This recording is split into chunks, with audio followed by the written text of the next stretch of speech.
pessoal, hoje vamos falar de Sombra e Ossos, a série original Netflix baseada nos livros de fantasia para jovens adultos da autora Leigh Bardugo. E eu vou fazer uma coisa um pouquinho diferente, porque normalmente eu chego aqui no canal para conversar com vocês se vale ou não ler as coisas antes da adaptação, né? Antes da série, antes do filme.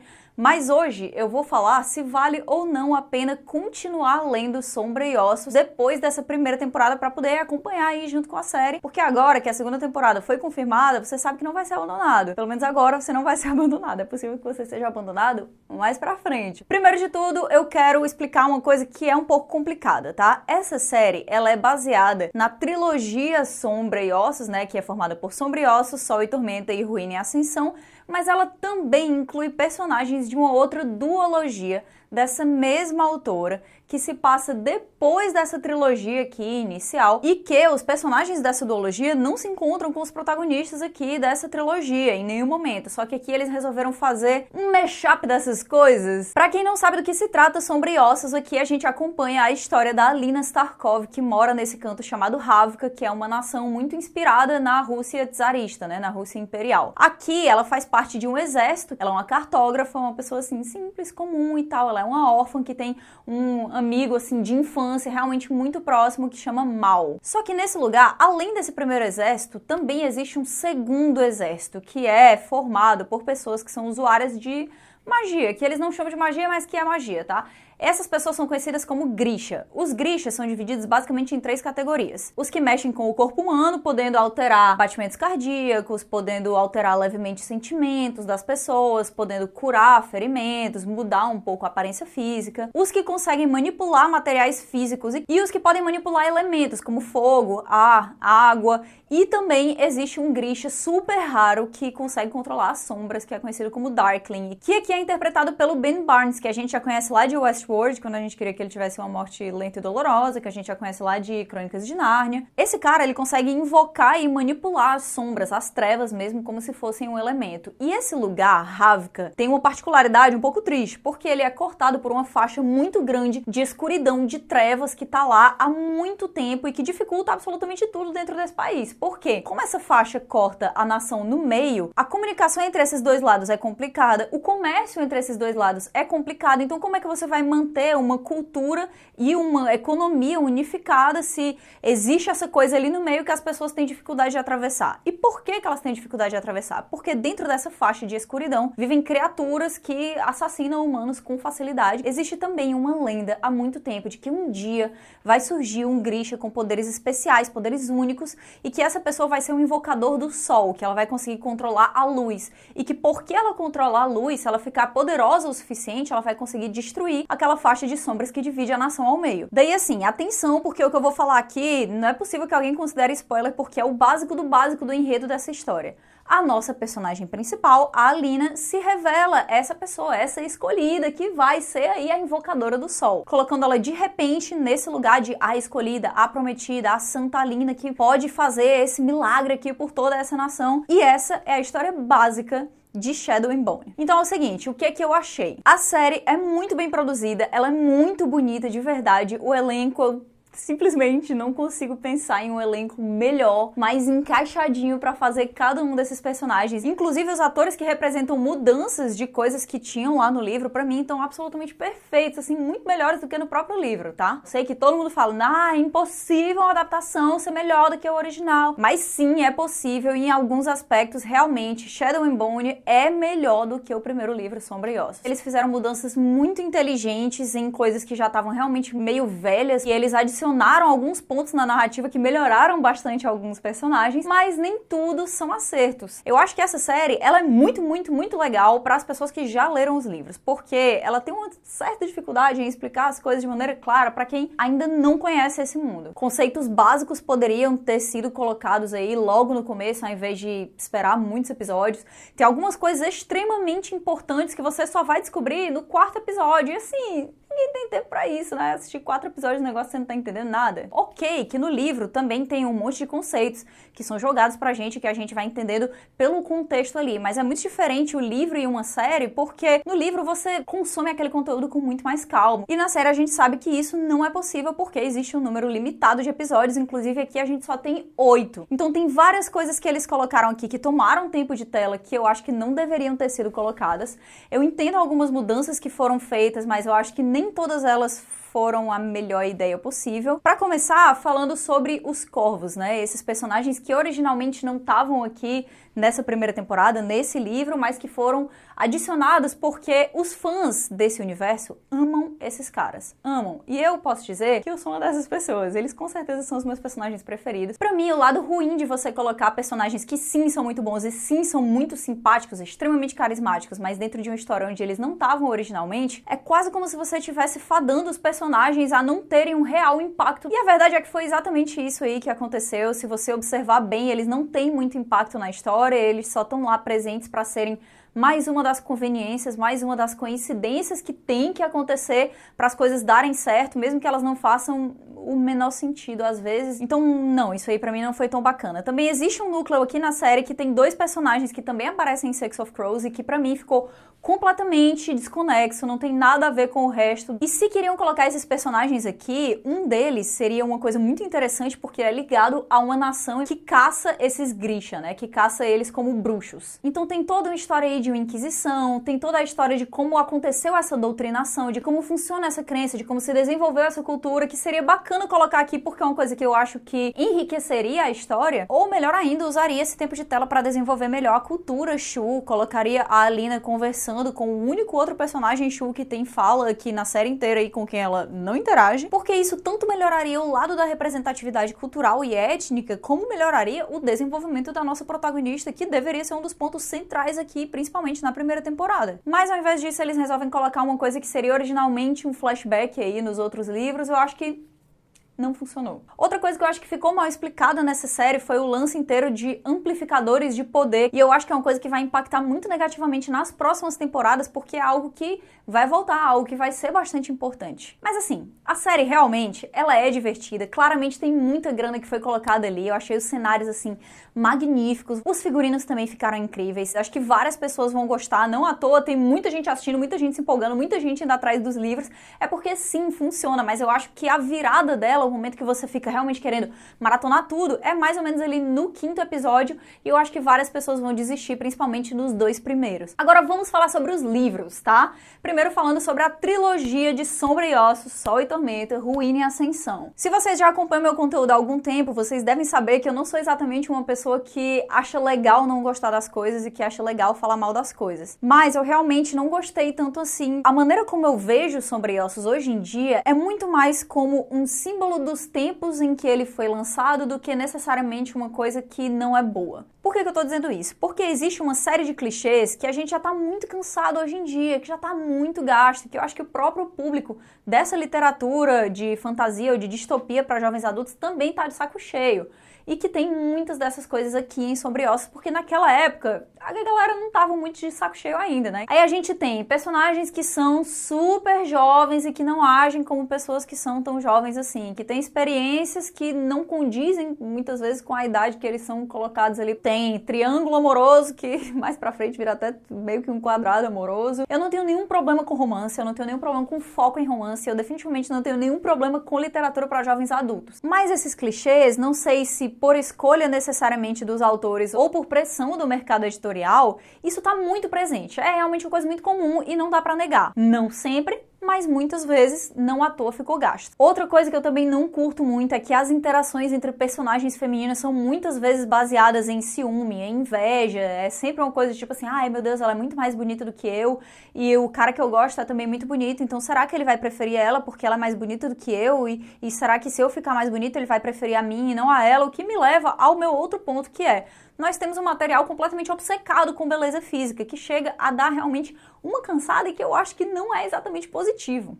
Ninguém gosta da Alina porque ela não é atraente fisicamente. O melhor amigo dela, o Mal, ele é muito gato, meu Deus, todo mundo quer ficar perto do Mal porque ele é o máximo, porque ele, nossa, ele é muito lindo. Existe essa menina aqui que detesta a Alina, que é muito chata, mas ela é muito gata. Os Grisha, quanto mais eles usam os poderes deles, mais bonitos eles ficam, mais jovens eles ficam. Que assim, é até uma coisa interessante essa coisa da juventude, né, do tempo de vida estendido também, porque é legal você pensar por esse lado de como é que agiriam essas pessoas dentro de uma sociedade se eles têm um ciclo de vida muito aumentado em relação às outras pessoas. Mas essa coisa da beleza física, ela, na minha opinião, não adiciona nada e ela só fica, assim, um recurso meio bobo, e também não acho saudável você colocar isso de maneira tão constante na história, meio que passando o recado de que, todo mundo que é importante é bonito aqui, tá? Muito bonito, assim, extremamente bonito. Se não era bonito antes, vai ficar bonito agora, porque agora vai ficar mais importante. Eu não acho que esse é um recado legal para adolescentes, apesar de que eu acho que apela bastante pro público, porque na adolescência todo mundo é feio. Não necessariamente, mas definitivamente na minha adolescência eu não tava no meu melhor, então isso apelava bastante pra mim, mas não quer dizer que seja positivo. Esse clichê do escolhido, da escolhida, apesar de ainda ter, com certeza, 1 milhão de maneiras de explorar isso de um jeito inovador e que envolva muito o leitor, pra mim não envolveu tanto assim. Eu acho que a história, ela começa interessante, ela vai ficando mais interessante, mas aí chega ali no terceiro ato do livro e é resolvido rápido demais, mas ao mesmo tempo mal resolvido demais. E quando chega no segundo livro, eu acho que a história foi pra um lado que me surpreendeu completamente, mas não de uma maneira positiva, do tipo, uou, estou surpresa, não esperava por isso.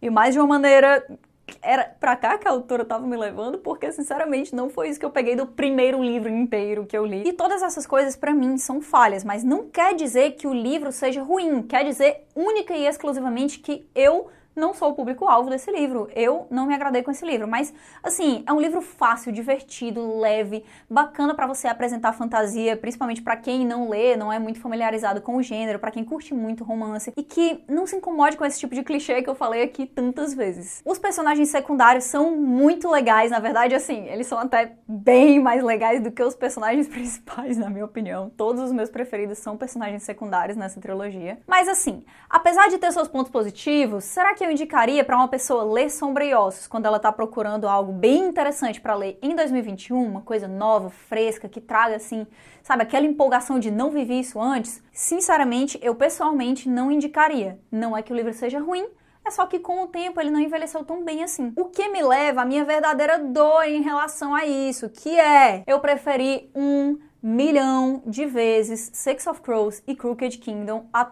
toda a trilogia de Sombra e Ossos. Aqui nessa história que se passa depois do final ali de Ruína e Ascensão e que, na verdade, não tá tão ligada assim ao que a gente acompanha em Sombra e Ossos, ela só se passa no mesmo universo e tem algumas pequenas ligações aqui e ali, acho que o que se repete mesmo é o sistema mágico e algumas citações do clima político daquele local. E o que tá rolando é que pessoas poderosas ouviram falar que aparentemente em outro continente descobriram uma droga extremamente tóxica, violenta e mortal, mas que consegue expandir assustadoramente os poderes desses Grisha que a gente conheceu na primeira trilogia. Isso obviamente cria um cenário com potencial para acabar em uma guerra mundial para saber quem é que teria controle dessa droga. E aí, a gente acompanha um grupo de pessoas que não são o escolhido, não são a escolhida, na verdade a maioria deles nem tem poder, nem são Grisha, nem nada do tipo, são pessoas regulares, mas ao mesmo tempo são pessoas excepcionalmente boas no que elas fazem. Só que esses personagens, eles têm um caráter meio duvidoso aí, talvez não necessariamente o caráter, mas com certeza as ações, porque aqui a gente acompanha um subgrupo de uma das várias gangues de Ketterdam, que é esse espaço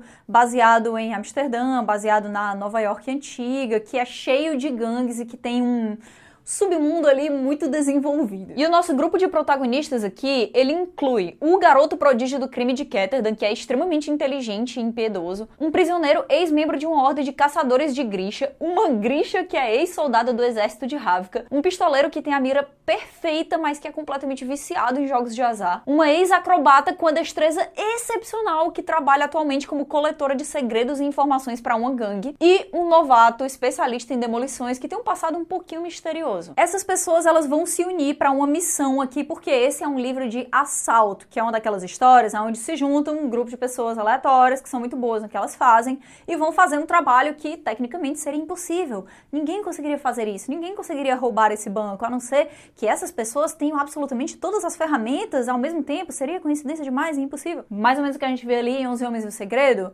é aquele tipo de história. É uma coisa que eu curto muito, que me diverte bastante, mas é também um dos defeitos, digamos assim, dessa duologia, que é uma fórmula que é constantemente repetida ao longo dos dois livros. Existe um grande plano cheio de coisas que nós não sabemos como leitor, mas que muitos dos personagens também não sabem.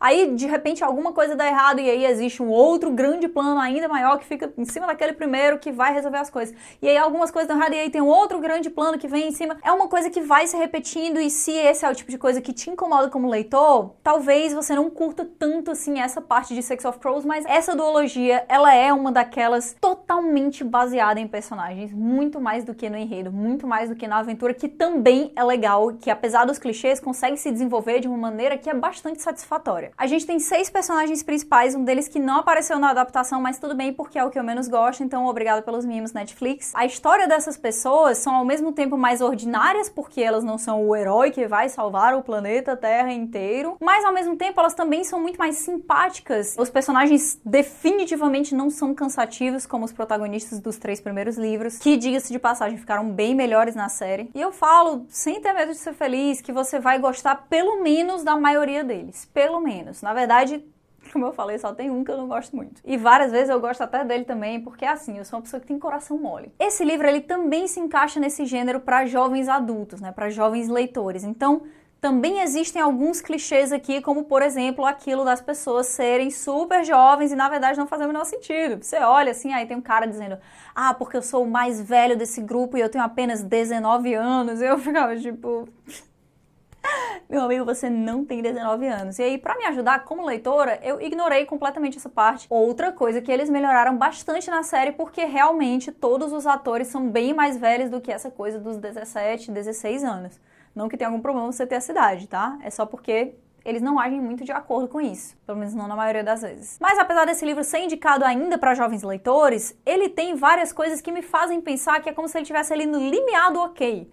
Porque ele tem algumas descrições relativamente gráficas de coisas pesadas, como cadáveres, como tráfico de pessoas, como abuso sexual. A gente tem muito mais cenas violentas, a gente tem muito mais histórias bem viscerais, coisas que deixam você, às vezes, com o estômago embrulhado. A evolução da Leigh Bardugo como escritora é palpável. Obviamente, sim, no desenvolvimento dos personagens, sim, na maneira como a história consegue ser muito mais refrescante pra gente hoje em dia. Talvez por isso também que quiseram colocar os personagens e um pouco dessa história, um pouco desse clima na série, pra ela não ficar com a cara de uma coisa que deveria ter sido feita ali em 2013 e só perdeu o seu momento. Mas também no ritmo, acho que cada um dos capítulos ele se desenvolve bem e sempre me levava pro próximo. Apesar de que no início sempre vai parecer um pouco confuso, porque é muito personagem novo, é uma história que você não tá entendendo, mas o livro te pega relativamente rápido, na minha opinião. Eu acho que ele te coloca em um ambiente que é muito interessante, porque enquanto Ravka conta muito com esses Grisha pra conseguir fazer a sociedade funcionar e pra conseguir se manter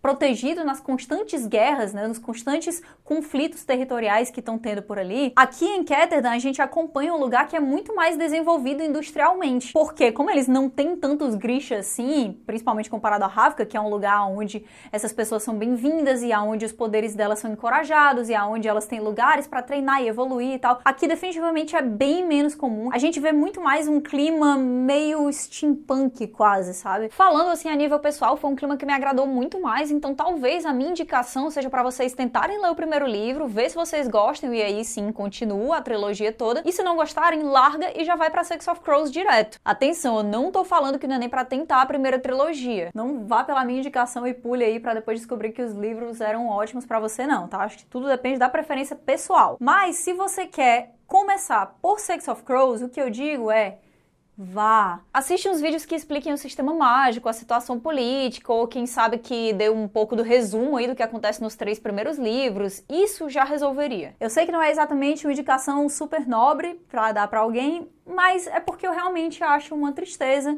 que leitores interessados nesse tipo de história percam essa duologia aqui. Então é isso, gente. Eu quero saber se vocês já assistiram Sombra e Ossos, se vocês curtiram a história, se vocês já leram os livros, se vocês discordam completamente de mim e acham essa trilogia inicial maravilhosa. Entra aqui na discussão dos comentários, a gente tem uma comunidade muito legal, super positiva, de pessoas que adoram histórias fantásticas. Não esqueçam, por favor, de sinalizar spoilers nos comentários se vocês forem colocar qualquer coisa, porque tem gente que não lê os livros, tem gente que não assistiu a série, tem gente que tudo, e vamos respeitar todas as pessoas aqui nos comentários, beleza? É isso, por hoje eu vou ficando por aqui, desculpa o vídeo gigantesco, e a gente se encontra na próxima.